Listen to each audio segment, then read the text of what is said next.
If you haven't heard, Amazon Prime Day kicks off today. What might sales impact look like this year? Our Courtney Reagan has more on that. Hey, Court. Hi, Carl. So Amazon shares are up slightly today. And on average, Amazon's stock price falls at 0.2% during the Prime Day event, but then regains it the day after. So we'll see if this year's follows historical trend.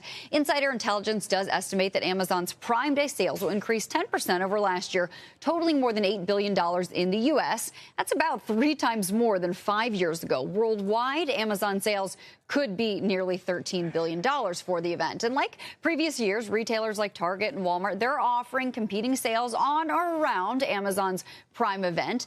It does prove to draw some incremental sales for others. Adobe forecasts the 2-day Prime event will drive more than $13 billion of total U.S. online spend. That's 9.5% more than last year. And while Amazon CEO Andy Jassy told CNBC's John Fort last week that Prime Day is a driver for new Prime member signups, consumer intelligence research partners are among those that think Amazon's U.S. Prime membership is probably at or near saturation, estimating 167 million Americans are Prime members.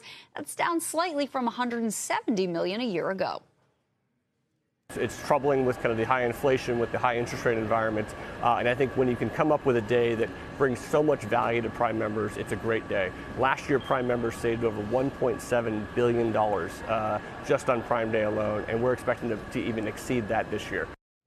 Speaking about the broader environment, Jassy also told John Fort that consumers are buying but are price conscious. They're trading down, they're bargain hunting, which could incentivize shoppers or keep them from spending on a day like Prime Day. With still elevated inflation and a weakening economy, new analysis of buying trends on Amazon from D.A. Davidson points out that shoppers are trading down to private label products. They've seen it, which the firm says is, quote, proof that Amazon is not engaging in anti-competitive practices on an absolute basis. This, of course, references that FTC lawsuit that alleges that Amazon uses deceptive practices relating to Prime membership signups, making it hard to cancel. So at least D.A. Davidson says, nope, there's evidence that that is not true.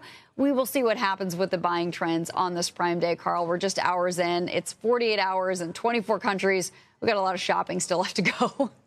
Yeah, I mean, it's so huge, Courtney, and yet it feels like, I don't know, your sense of it, it's not the biggest mover for Amazon stock lately or for the analysts on Amazon. We had Mark Mahaney on last hour. He likes it because of AWS and the shift toward AI. How is the street thinking about it? Absolutely. I think that's spot on. Really, it's not the retail business that's driving investors' excitement in Amazon. Of course, consumers love it, but it's really not why an investor buys the stock. Of course, it doesn't hurt to have it enter into this Prime memberships and have that Prime membership fuel the flywheel in other ways at Amazon, but it's that AWS, the AI possibilities.